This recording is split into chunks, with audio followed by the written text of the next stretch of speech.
Hello बच्चों, कैसे हैं आप। आज के इस वीडियो में हम लोग एक नए टॉपिक के साथ आपके साथ जुड़े हैं, कनेक्ट हो गए हैं।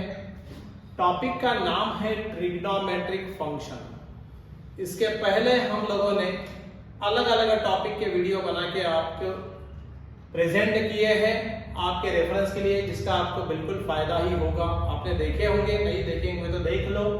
अभी ये नए टॉपिक के साथ ट्रिग्नोमेट्रिक फंक्शन, करेक्ट। सी, ये चैप्टर काफी डीप है, बड़ा टॉपिक है, ऑफ कोर्स काफी मार्क्स भी देता है, टॉपिक बड़ा है तो। सो यहाँ पे these are the different points जो हम कंसिडर में करेंगे, बराबर। ये टॉपिक के अंदर नथिंग बट कंटेंट्स में trigonometric equation and their solution, principal solution and general solution, फिर सॉल्यूशंस ऑफ ट्रायंगल, उसमें हम डिफरेंट रूल्स भी देखेंगे, एप्लीकेशंस देखेंगे, और आखिरी में inverse trigonometric function, correct. So let us start with our first point, trigonometric equations and their solutions. Okay, अब देखो यहाँ पे ट्रिग्नोमेट्रिक इक्वेशन, बेसिक से चलते हैं। Trigonometric equation and their solution के अंदर ट्रिग्नोमेट्रिक इक्वेशन किसे कहते हैं? An equation involving trigonometric function, बराबर है। ट्रिग्नोमेट्रिक फंक्शन आपको मालूम है, sin cos tan cot sec cosec, बराबर है। अब यहाँ पे देखो, अगर हमने यहाँ पे एग्जांपल लिया sin theta is equal to half, अब यहाँ पे ट्रिग्नोमेट्रिक फंक्शन इंक्लूड हुआ ना? हुआ।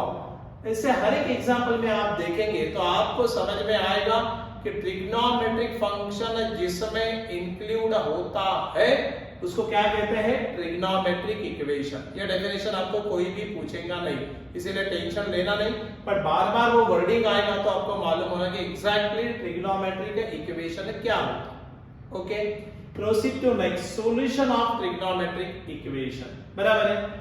अब देखो, मान लो हमने एग्जांपल लिया sin theta is equal to half, बराबर है। अब ये ट्रिग्नोमेट्रिक इक्वेशन है ना? है, अभी समझाया, उसमें ट्रिग्नोमेट्रिक फंक्शन हुआ sin थीटा। कौन सा फंक्शन यूज हुआ? Trigonometric function sin theta. अब देखो, so solution of trigonometric equation मतलब क्या? ये sin theta equal to half में कौन सा एंगल, ये इक्वेशन जो है ये कौन सेटिस्फाई करने के लिए आप थीटा का कौन सा एंगल पुट करेंगे? अब आपको मालूम है ट्रिग्नोमेट्री के अंदर हमने ट्रिग्नोमेट्रिक आइडेंटिटीज देखे हैं वहां पे, तो वो जो टेबल है sin cos tan cot sec cosec different values, उसमें आपको मालूम वो टेबल याद रहना चाहिए। 11th में वो टेबल देखा था हम लोगों ने। उसमें sin 30 की वैल्यू क्या होती है? हाफ, या sin 30 बोले तो व्हाट? पाई बाय 6 है ना। sin 30 degree is equal to what? Half. 30 degree को हम लोग क्या लिख सकते हैं? Pi by 6। आपको मालूम है sin पाई बाय 6 और 30 डिग्री, ये डिग्री में है, ये रेडियन में, बराबर है। That is 1/2। कैसे याद करने का? पाई बोले तो 180, पाई बोले तो 180, और 180 डिवाइडेड बाय 6 कितना होता? Nothing but 30 degree, correct. So conversion of degree into radian, radian into degree आपको मालूम है। सो यहाँ पे इसका सॉल्यूशन क्या हो गया फिर? Theta equal to pi by 6। अगर यहाँ पे हम एंगल पुट करते हैं तो वो ये इक्वेशन को क्या करता है?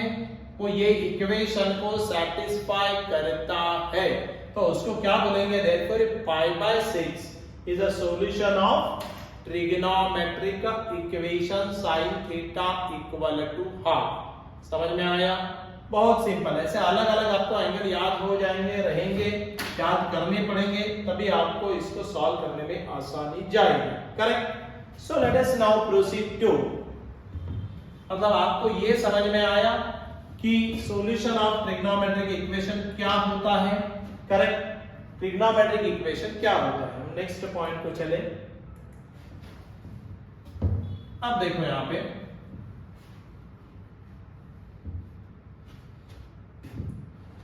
एक आपको यहाँ पे इंपॉर्टेंट पॉइंट समझ के लेना जरूरी है। Because of periodicity of trigonometric functions, trigonometric equations have infinite number of solutions. कहने का मतलब ये हुआ कि आगे जो मैंने लिखा sin theta equal to half, बराबर है। तो अब sin theta equal to half में एक सॉल्यूशन आपका क्या हो जाएगा, sin pi by 6, nothing but वो क्या हो गया, हाफ, बराबर है ना। आपका दूसरा सॉल्यूशन क्या हो गया, sin 5 पाई बाय 6, बराबर है। ये भी आपको कितना एंगल देगा, ये 5 बाय 6 अगर ऑपरेट करेंगे तो दोबारा क्या आएगा, 1/2। मतलब 1/2 के लिए आप पाई बाय 6 भी यूज कर सकते हो, 1/2 के लिए आप 5 पाई बाय 6 भी यूज कर सकते हो, एंड सो ऑन। पीरियोडिक होने की चक्कर में यहाँ पे हम लोग वही वैल्यू के लिए अलग अलग एंगल्स पुट करके वो वैल्यू आएगी, इसीलिए यहाँ पे ऐसा वर्डिंग यूज हुआ है। Trigonometric equation have infinite number of solution. जैसा हमने एग्जांपल में देखा, हाफ की वैल्यू पाई बाय 6, ये इक्वेशन जो है अपना ट्रिग्नोमेट्रिक इक्वेशन, इसको एक पाई बाय 6 वाला एंगल सेटिस्फाई करता है, इसको 5 पाई बाय 6 वाला भी एंगल सेटिस्फाई करता है, और ऐसे मल्टीपल, जैसे जैसे आप पीरियोडिक फंक्शन है तो वैसे वैसे जाएंगे तो वैसे आपको अलग अलग सॉल्यूशंस मिलेंगे, इसलिए उसको इनफाइनाइट नंबर ऑफ सॉल्यूशंस होते हैं, करेक्ट। ये एक पॉइंट यहाँ पे समझ लेना। अब देखो बात ऐसी है, प्रिंसिपल सॉल्यूशन, ये जो है अपने लिए इंपॉर्टेंट है। प्रिंसिपल सॉल्यूशन किसे कहते हैं, अब देखो, a solution alpha of a trigonometric equation is called principal solution. ये बात पक्की समझ लेना, ये कंडीशन याद रख लेना।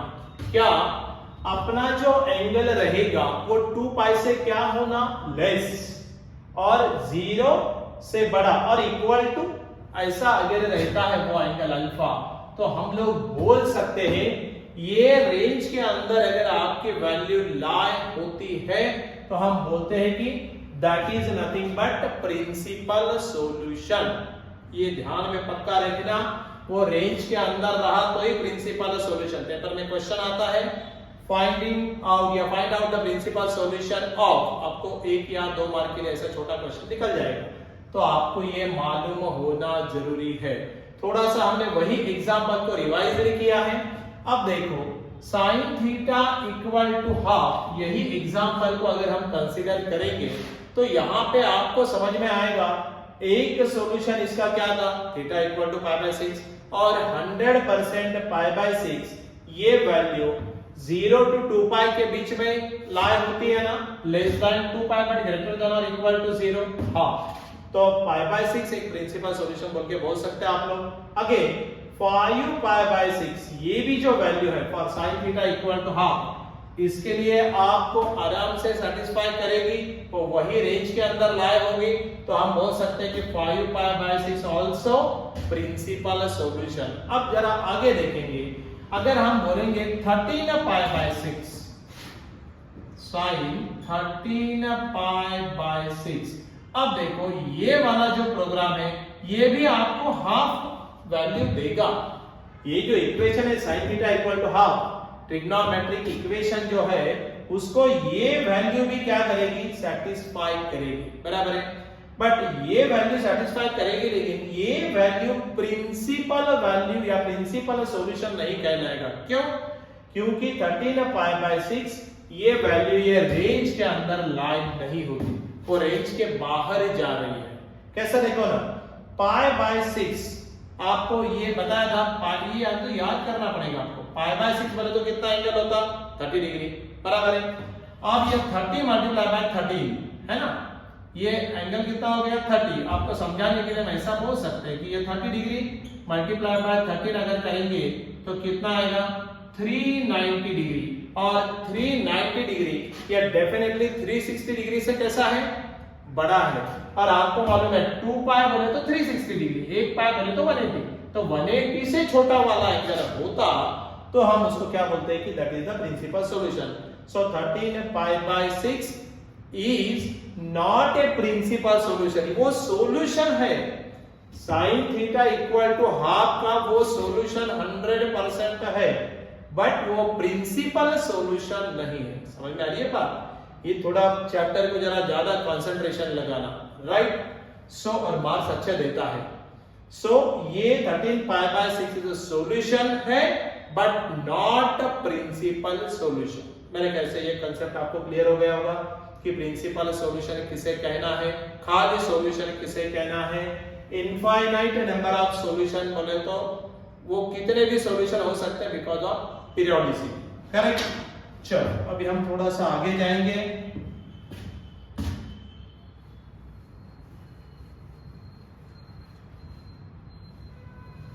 चैप्टर अच्छा है लेकिन आपको पूरे पॉइंट्स बेस वो क्या वर्डिंग कह रहा है, वर्डिंग में क्या कह रहा है उसका पूरा बेसिक समझ में आना, इसलिए तो हम लोग ये पूरा इन डिटेल आपको एक एक बात को समझा रहे हैं, correct.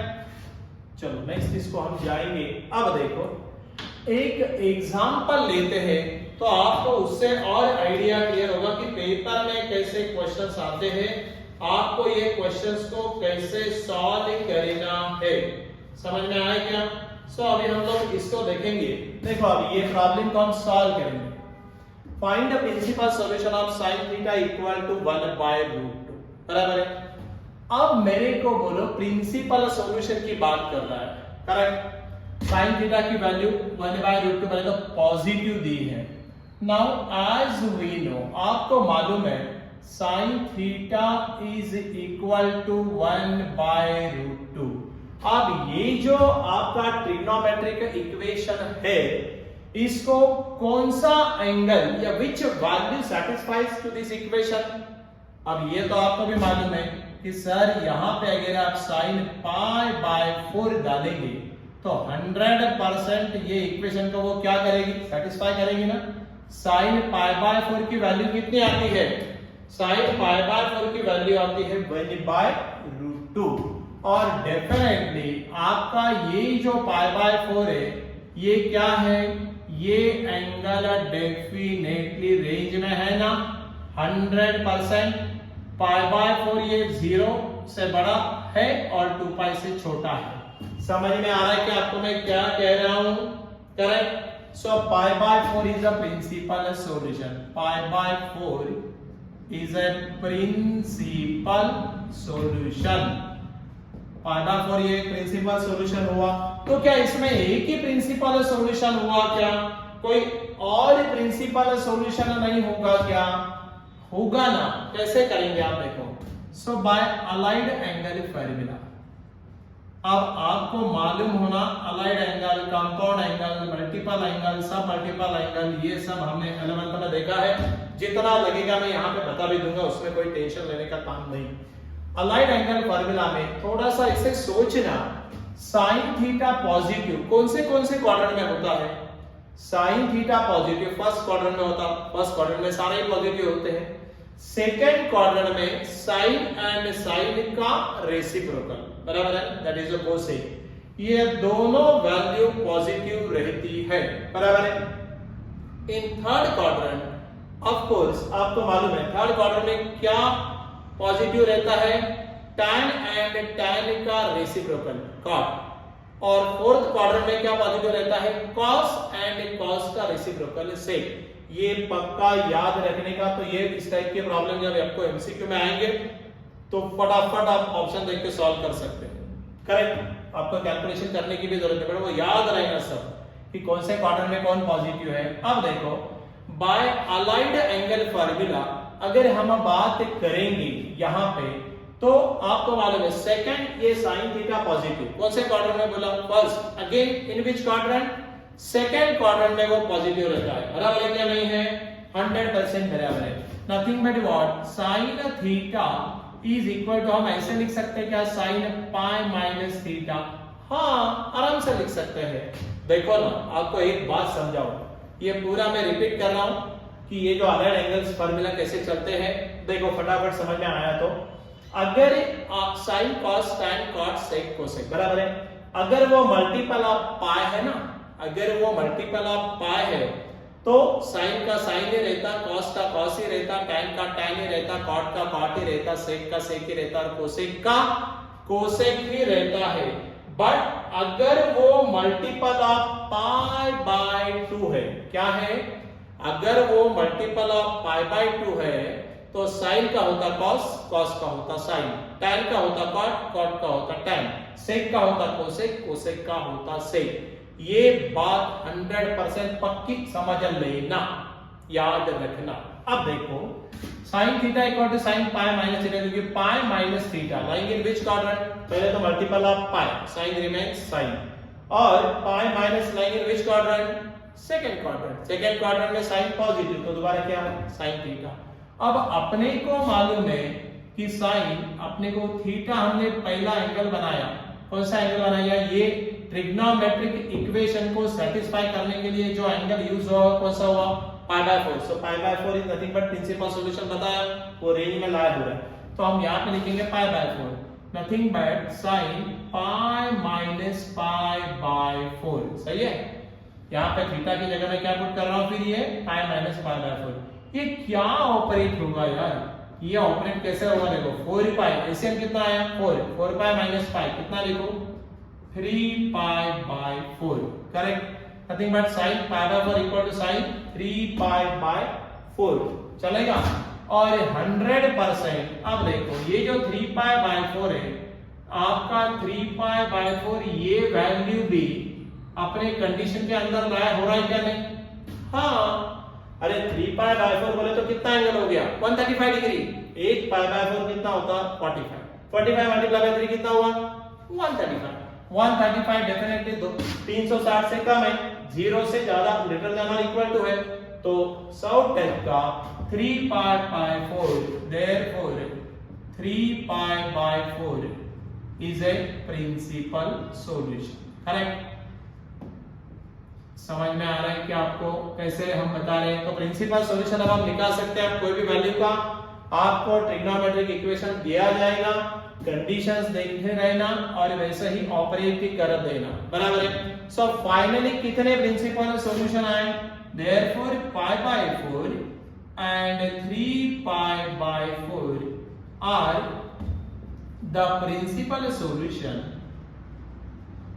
are the principal solution of sin theta equal to what 1 by root 2। आपको आराम से इसमें एक बार मिल जाएगा, वेरी शॉर्ट आंसर में ये आता है और ये आपको आराम से मार्क देगा, उसमें कोई प्रॉब्लम नहीं है। समझ में आया क्या आपको, आर यू गेटिंग इट और नॉट, चलो बढ़िया, okay, go through it once. मैंने आपको ट्रिग्नोमेट्री भी जितना पॉसिबल है वो रिपीट कर रहा हूं, ट्रिग्नोमेट्री फर्स्ट, ट्रिग्नोमेट्री सेकंड जो हमने 11th में देखा था वो सब उसको शॉर्ट में जितना लगता है बता दूं, ओके। अब आप एक बार इसको go through it so that we proceed to next, चलो ओके। तो पेपर में ऐसे सॉल्व करो और एमसीक्यू में आया तो इतने ध्यान में रखना sin theta positive.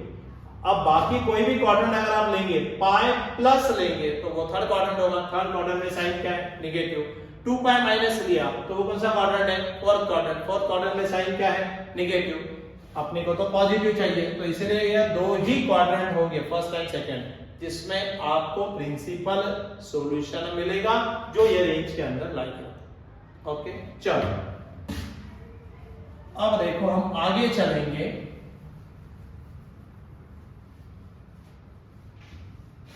Principal solution किसे कहते हैं। अब इसके अलग अलग पेपर में प्रॉब्लम आते हैं, बट आपको एक बार बेस समझ में आया तो आपको आराम से, क्योंकि वहां पे फिर एक बार ये समझ में आया तो आप सॉल्व करने में आपको कोई दिक्कत नहीं आएगी, correct, no problem.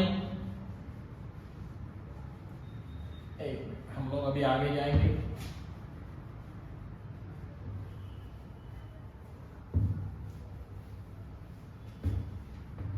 Very good, proceed to. अब देखो हम नेक्स्ट पॉइंट पे जा रहे हैं, हाँ, प्रिंसिपल सॉल्यूशन के बारे में पूरा डिटेल में बताया। अब हम जाएंगे जनरल सॉल्यूशंस को। जनरल सॉल्यूशन बोले तो क्या होगा, the solution of trigonometric equations which is generalized by using periodicity is called the general solution। दोबारा ये आ गया periodicity, करेक्ट। बट यहां पे ना डिफरेंट थ्योरम्स है, अब ये थ्योरम जनरली पेपर में नहीं आते, बट आपको प्रॉब्लम अगर सॉल्व करना है जनरलाइज्ड सॉल्यूशन के ऊपर के, तो आपको ये सब वैल्यूज को याद करना पड़ेगा। सी कैसा है, थ्योरम 1 बताता है the general solution of sin theta, the general solution of sin theta equal to sin alpha, ये याद करना पड़ेगा।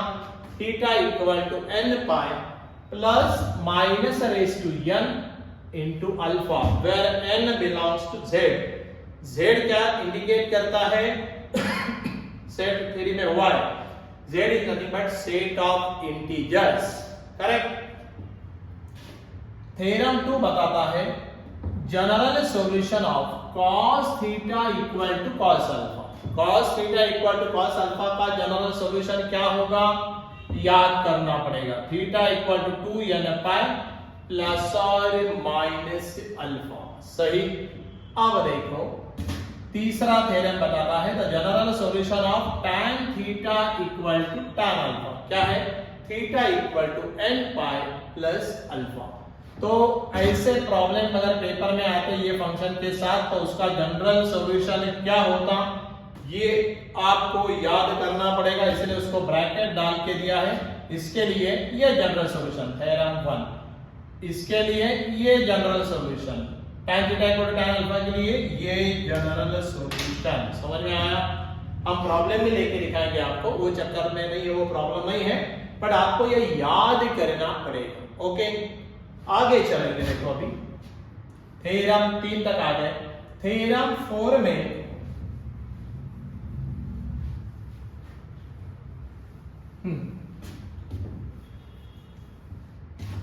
थ्योरम 4 के अंदर जरा देख लेना। अब देखो थ्योरम 4 में क्या होता है। थ्योरम 4 बताता है the general solution of sin square theta equal to sin square alpha. इसका जनरल सॉल्यूशन होता है theta equal to n pi plus और minus alpha, correct. General solution of cos square theta equal to cos square alpha, theta equal to n pi plus और minus alpha. And general solution of tan square theta equal to tan square alpha, theta equal to n pi plus और minus alpha. फिर सभी में n belongs to what, nothing but z, and z is nothing but set of integers, right, up to -2 -1 so on, 1 2 3। Okay, अब जरा बोले पे ध्यान दो, पहले वाले आपको याद करने पड़ेंगे क्योंकि तीनों अलग अलग थे। यहां पे देखो sin square theta sin square alpha, cos square theta cos square alpha, tan square theta tan square alpha, ये सब के लिए आपकी ये जो वैल्यू है ना थीटा की, वो क्या है, एक ही है। तो थ्योरम 4 थ्योरम 5 एंड थ्योरम 6 में आपको आउटपुट एक ही मिल रहा है। तो इस टाइप के प्रॉब्लम रहे तो आपको आसानी जाएगी क्योंकि थीटा सब में एक ही ऑपरेट होता, बराबर है। बट अगर पहले टाइप में रहा तो आपको अलग अलग है, इसलिए वो अलग अलग 3 वैल्यूज को याद करना पड़ेगा फ्रॉम थ्योरम 1 2 एंड 3। सो एक बार इसको ध्यान में रखिए, क्या इंपॉर्टेंट है ये हम लोग बता रहे हैं आपको, तो वैसे आपको याद करना पड़ेगा, करेक्ट। अब देखो ये 6 थ्योरम्स की वैल्यू अगर आपने ध्यान में रखी तो अभी हम लोग इसके ऊपर के न्यूमेरिकल सॉल्व कर सकते हैं, जैसे पेपर में आते हैं, जैसे प्रिंसिपल के ऊपर एक करके दिखाया, वैसे इसके ऊपर हम 1-2 न्यूमेरिकल लेकर दिखाएंगे, सो दैट आपको ये पॉइंट और भी क्लियर हो जाएगा। पेपर में आएंगे तो आपको ऐसे सॉल्व करना है। चलो अब हम न्यूमेरिकल चलेंगे। तो न्यूमेरिकल जब हम जाते हैं, देखो अभी एक न्यूमेरिकल लेते हैं तो आपको समझ में आएगा कि ये क्या चक्कर हो। हाँ, find the general solution of sin theta equal to √3/2, correct.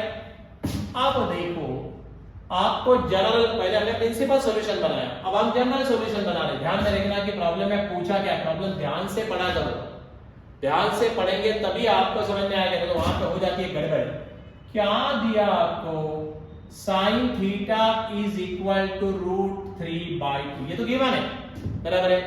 अब मेरे को बोलो ये ट्रिग्नोमेट्रिक इक्वेशन को सेटिस्फाई करने के लिए थीटा एंगल हमको क्या रखना पड़ेगा, सही साइन ऑफ, आपको मालूम है थीटा एंगल अगर मैं पाई बाय 3 रखूं तो मेरा ये इक्वेशन क्या हो जाएगा, मेरा ये इक्वेशन 100% सेटिस्फाई हो जाएगा। नथिंग बट मैं थोड़ा सा अगर इसको पहले ही आपको लिख के दिखाऊं क्या, सो nothing but sign pi by 3, समझ में आया क्या? अभी इसको कॉपी किया, डायरेक्ट समझ में नहीं आएगा तो प्रॉब्लम। साइन 60 पाई बाय 3 बोले तो कौन सा वैल्यू आपको फिर समझाया था, पाई बोले तो 180 डिवाइड बाय 3 60, और साइन 60 का वैल्यू कितना है, साइन 60 का वैल्यू है √3/2, बराबर है। अब देखो आपको मालूम है sine theta equal to sine alpha, so as we know the general solution, as we know the solution of sin theta equal to sin alpha is, अभी आपको जनरल सॉल्यूशन बताया था sine theta equal to sine alpha का क्या था, theta equal to क्या solution है उसका, n पाई प्लस और माइनस n पाई प्लस और माइनस 1/n into अल्फा। अभी आपको याद आया क्या, थ्योरम नंबर 1 कैसे यूज करने का, theta is equal to n pi plus और यहाँ पे -1/n into अल्फा। ये आपको याद ही करना पड़ेगा, ये थ्योरेटिकली आपको समझाया है। ये थ्योरम नंबर कौन सा है, थ्योरम नंबर 1 है। और वेयर n क्या लिखने का, where n क्या लिखने का, n belongs to z। फिर लिखो therefore, ये पहले ऐसा थ्योरेटिकल लिखने का पेपर में, और फिर नीचे लिखो therefore for sin theta is equal to sin pi by 3, ये वाला जो आपने को निकाला है जनरल सॉल्यूशन क्या रहेगा, sin theta equal to pi by 3 के लिए therefore for sin theta equal to sin pi by 3 the general solution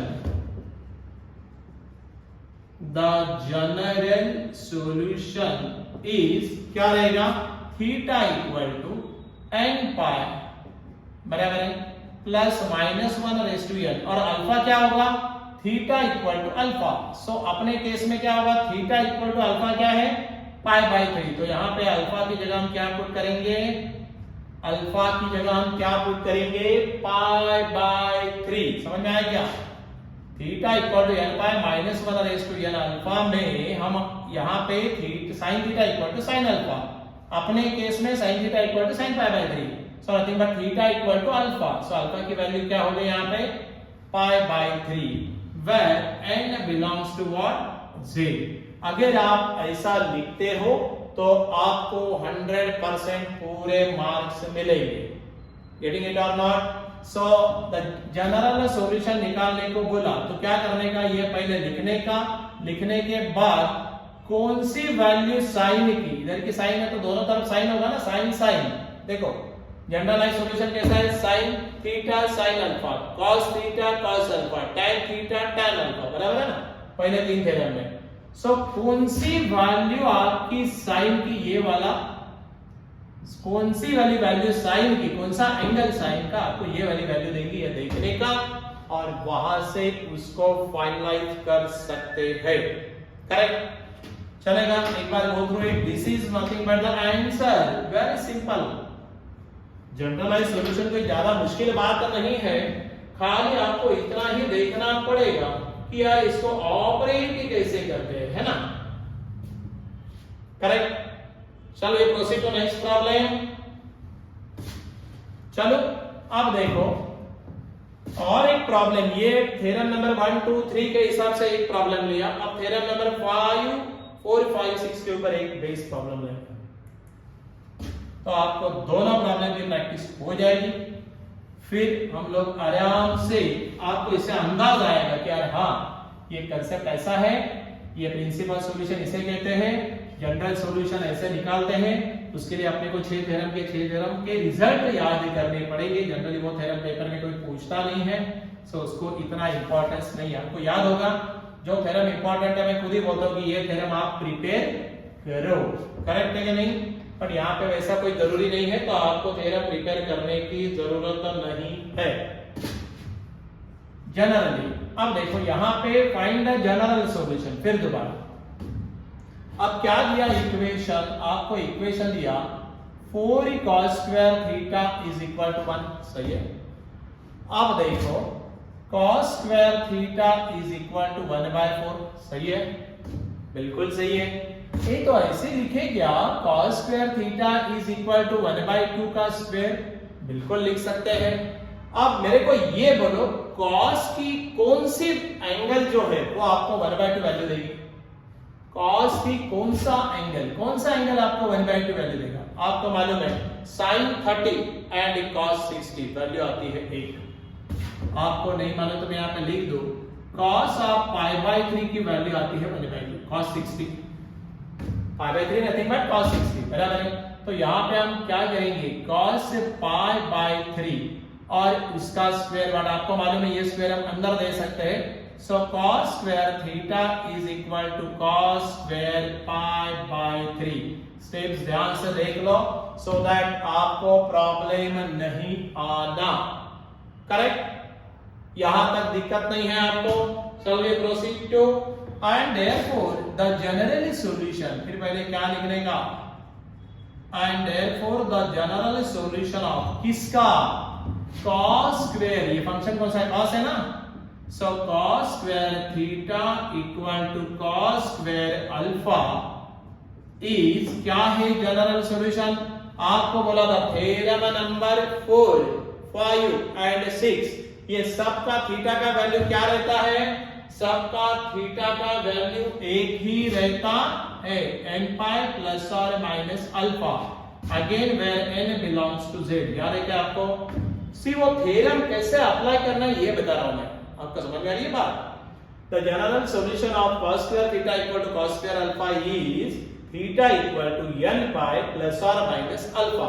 अब आपको मालूम है cos square theta equal to cos square alpha हो, sin square theta equal to sin square alpha हो, या tan square theta equal to tan square alpha हो, उसके लिए सब के लिए जनरल सॉल्यूशन क्या रहेगा, यही रहेगा।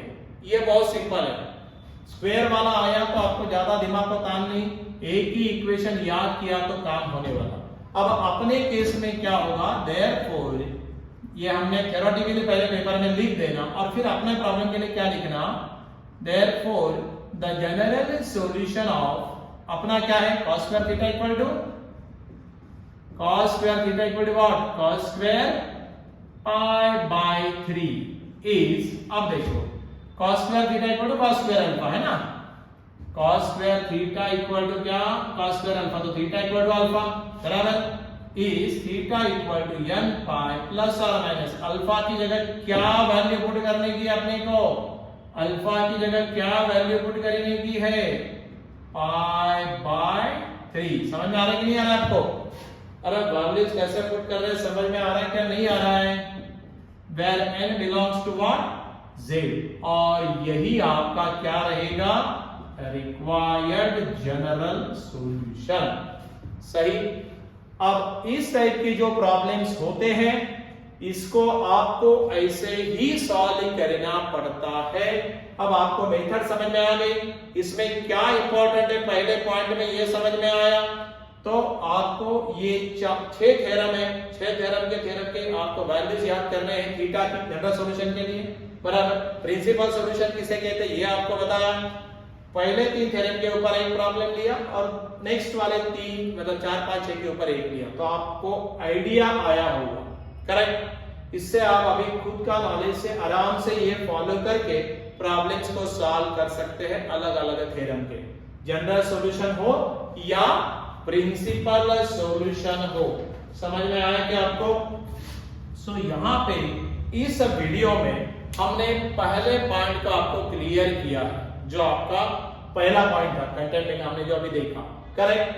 सो ये आप गो थ्रू इट, थोड़ा याद करो, ट्रिग्नोमेट्री लगेगी, ट्रिग्नोमेट्री 1, ट्रिग्नोमेट्री 2, मैं जितना लगा उतना रनिंग में बताया हूं, राइट। सो आप भी थोड़ा सा गो थ्रू इट तो अपने को फायदा होगा, थोड़ा सा चैप्टर को आपको एक्स्ट्रा एफर्ट लेना पड़ेगा, वीडियो ध्यान से देखना, लिख लेना और फिर प्रैक्टिस करना, करेक्ट। और अगर हमारे साथ प्रैक्टिस करनी है तो हम क्रैश कोर्स जल्दी अनाउंस करेंगे बोर्ड के पैटर्न का, जो बराबर 45 दिन डेली 2 आवर्स चले और आपको आराम से 45 डेज में डेली 2 आवर बोले तो 3 महीने मिलेंगे ऑलमोस्ट हमको, डेली 2 आवर्स। ऑनलाइन भी दे रहे हैं, ऑफलाइन भी दे रहे हैं, तो आप वैसे भी और बहुत मिनिमम फीस में, तो वैसे भी आप करने वाले चार्जेस वेरी लेस, आपका फायदा होगा, करेक्ट। सो विद दिस, क्योंकि आपको ये डिस्क्रिप्टिव मैनर लिखना पेपर में आना चाहिए बोर्ड में, ओके, इसीलिए डिटेल में समझाया है। अभी हम लोग नेक्स्ट वीडियो में नेक्स्ट पॉइंट को जाएंगे। सो यहाँ पे गो थ्रू इट, और आप इसको आराम से, आपको इसका फायदा होगा 100%, करेक्ट। तो अगर आपने ये चैनल को सब्सक्राइब नहीं किया तो सब्सक्राइब करो, लाइक करो, शेयर करो, कमेंट दे दो और हमारे साथ जुड़े रहो। अब ये चैप्टर का नेक्स्ट वीडियो में हम नेक्स्ट पॉइंट के साथ आपके साथ प्रेजेंट होंगे, correct. So thank you, bye.